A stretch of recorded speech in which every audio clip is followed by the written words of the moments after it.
Day 38. Shalom Aboudi, 56, an electric corporation employee, was killed during yesterday's Hezbollah attack on northern Israel. 13 other civilians were wounded when an anti-tank guided missile attack struck a number of vehicles near Dovev. IEC employees were there in the area to repair power lines damaged by the previous fire from Lebanon.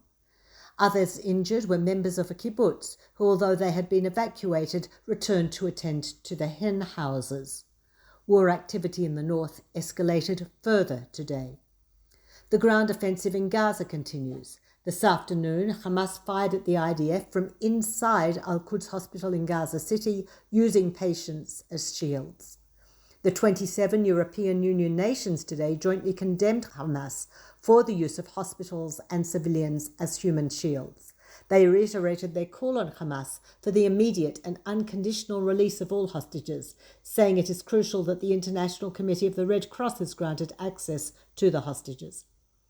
A Turkish vessel carrying materials for field hospitals arrived in El Arish today, the first such aid vehicle to arrive in Egypt since October 7th.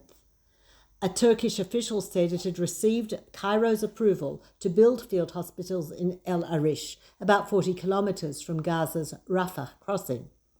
Israel's health ministry announced that it has budgeted an additional 200 million shekel for the fortification of hospitals. More than half the operating rooms in Israeli hospitals are not fortified against missile attacks, and only 30 to 40% of hospital beds are in protected spaces. Television and radio in Israel switched to war mode on October 7th. On television, the usual programming was completely replaced by continuous news updates, siren warnings, and analysis for the first 3 weeks of the war.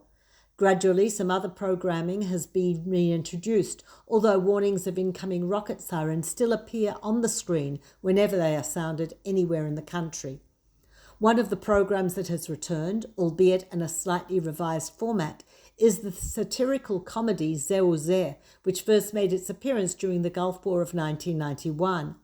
The cast of 5 men, who are now veterans of Israeli music and theatre, have created a program aired twice weekly where they sing classic songs, host guest artists, and interview citizens making unusual contributions to the war effort, interspersed with skits where they play classic Israeli senior stereotypes, trying to cope with the war.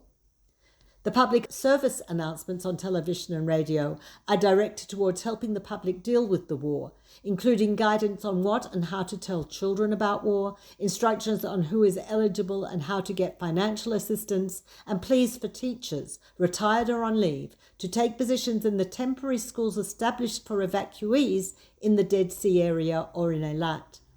Radio programs have also been modified. The radio offers a white channel, which is silent on Shabbat unless there is a siren when it comes on to announce the cities or regions affected. This is Peta Jones-Pellach reporting for NCJWA Australia.